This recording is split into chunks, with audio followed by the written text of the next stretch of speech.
Menurut Bennett et al. 1996 menyatakan bahawa beliau telah menggalakkan kepercayaan umum bahawa golongan muda semakin meningkat yang boleh menyebabkan tingkah laku keganasan dan tidak terkawal menjadikan tindak balas sistem keadilan jempana tidak seimbang untuk setengah kes. Menurut Zimring, pada tahun 1998 pula telah memfokuskan berkaitan data mengenai jenayah jempana, khususnya jenayah kekerasan, dan statistik tentang saiz serta ciri-ciri populasi jempana telah menjadi isu hangat diperkatakan dalam perbahasan dasar. Persoalannya, adakah golongan muda hari ini lebih agresif dalam melakukan jenayah berbanding 2 dekad yang lalu? Adakah trend yang sama digunakan atau berbeza berdasarkan kepelbagaian kesalahan? Adakah trend tersebut berbeza daripada trend dalam kadar jenayah dewasa? Dan berapakah kuantiti jenayah jempana yang tertumpu di bandar dan luar bandar dan dalam kalangan minoriti yang kurang bernasib baik? Menurut sumber data kajian ini, pendekatan yang sering kali digunakan untuk mengukur kelakuan jenayah melalui statistik penangkapan, laporan mangsa jenayah dan laporan diri kesalahan. Sumber-sumber ini telah menghasilkan kadar dan trend jenayah yang berbeza serta setiap sumber yang diperoleh mempunyai kelebihan dan kekurangan tersendiri. Sesetengah sumber dapatan mempamerkan gambaran jenayah yang tidak lengkap mengikut syarat yang ditetapkan. Laporan jenayah uniform UCR yang berfungsi sebagai laporan yang dikumpulkan daripada data mengenai jenayah yang diketahui kepada polis dan mengenai penangkapan yang dilaporkan setiap tahun kepada Pejabat Penyelidikan Persekutuan FBI oleh agensi polis di seluruh negara. UCR menyediakan data mengenai jenayah yang diketahui kepada polis dan kejahatan yang dibersihkan dengan penangkapan. Seterusnya juga, UCR menyediakan data mengenai ciri-ciri orang yang ditahan. Indeks jenayah pula yang membawa erti indeks ini untuk mengukur frekuensi dalam jumlah keseluruhan dan kadar jenayah yang dilaporkan kepada penegakan penguatkuasaan menurut Federal Bureau of Investigation 1998. Pada indeks ini juga ia mengukur kepada jenayah keganasan, pembunuhan dan jenayah tidak teliti. Yang kedua, pemerkosaan paksa. Yang ketiga, pencerobohan yang teruk. Yang keempat, rompakan, dan yang kelima, jenayah harta benda. Dari segi indeks ini juga ada terdapat beberapa kelemahan. Yang pertama iaitu statistik penangkapan tidak mencerminkan bilangan orang yang berbeza ditahan setiap tahun.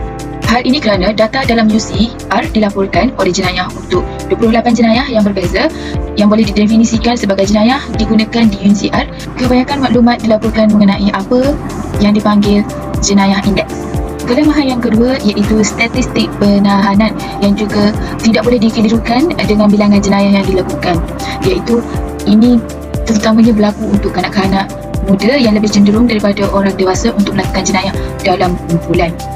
Menurut Sider 1998 berpendapat bahawa kecenderungan ini untuk menyakiti dalam kumpulan menjadikan statistik penangkapan sebagai ukuran yang tidak sesuai bagi peratusan jenayah yang dikaitkan dengan orang muda. Laporan mangsa yang membawa kepada tinjauan korban jenayah kebangsaan NCVS pada tahun 1973 mengumpulkan data setiap tahun mengenai penganiayaan jenayah daripada sampel yang mewakili negara kira-kira 43,000 isi rumah. Dan masa-masa tersebut terdiri daripada umur lebih dari 12 tahun dalam isi rumah ini ditanya tentang pengalaman mereka mengenai jenayah. NCVS memandang rendah jenayah kerana ia mengabaikan jenayah kepada perniagaan seperti contoh mencuri kedai dan kecurian pekerja. Menurut data laporan diri juga yang membawa erti memantau masa depan dan sistem pengawasan tingkah laku risiko belia dijalankan di sekolah. Data laporan diri tinjauan secara amnya menunjukkan tahap kenakalan yang lebih tinggi daripada yang ditunjukkan oleh kesalahan yang diketahui oleh polis atau tangkapan. Kerana polis tidak tahu tentang semua kesalahan, adalah sukar untuk mengesahkan ketetapan data yang menyinggung laporan diri. Walau bagaimanapun, secara amnya, sebahagian besar kesalahan yang diketahui polis dilaporkan oleh responden walaupun terdapat variasi mengikut kesalahan. Ini menurut Hauzigan dan Elliot 1986. Trend jenayah pula berfokuskan kepada 3 trend. Yang pertama, jenayah kekejaman, dan kedua, trend jenayah hartanah, dan yang ketiga, serangan berlebihan. Kita fokus kepada jenayah kekejaman yang mana jenayah ini fokus kepada pembunuhan dan rompakan. Dan trend yang kedua, jenayah hartanah, ini lebih fokus kepada pencerobohan mengikut ekonomi atau harta benda. Serangan berlebihan pula boleh dikategorikan kepada serangan emosi dan seksual. Kesalahan status telah menyuarakan tentang perbuatan yang dianggap menyalahi undang-undang hanya kerana umum bersalah. Kesalahan status yang data penangkapan tersedia termasuklah pelanggaran perintah berkurung, melarikan diri dan pelanggaran undang-undang minuman keras dan memiliki senjata. Dari segi sejarah, kajian kenakalan dan jenayah cubana tertumpu kepada lelaki walaupun fakta menyatakan bahawa kanak-kanak perempuan menyumbang kira-kira 1/4 daripada semua tangkapan cubana. Bilangan jenayah juvenil kanak-kanak perempuan telah meningkat sejak 1981. Sebelum 1981, FBI tidak merekodkan tangkapan mengikut jantina dan umur, jadi data kebangsaan mengenai penangkapan gadis remaja sebelum tahun 1980-an tidak tersedia. Seterusnya, meramal trend dalam jenayah jubana. Pada masa 3 dekad lalu, ahli kriminologi telah membuat beberapa percubaan untuk menangani ini dan berikut adalah termasuk antara soalan yang mereka persoalkan bagi memulakan kadar jenayah jubana pada masa yang akan datang. Adakah kadar jenayah akan naik atau turun atau kekal sama?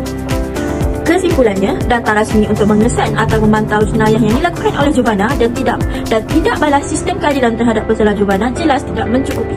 Pelaporan jenayah yang diketahui polis dan data penangkapan adalah secara sukarela di pihak agensi dan negeri polis tempatan.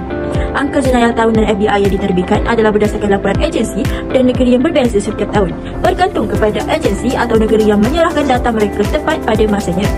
Data rasmi tidak mencukupi untuk kajian dalam menentukan sama ada perubahan kadar tangkapan berkaitan dengan perubahan dalam polisi dan amalan polis atau kepada perubahan dalam tingkah laku jubana.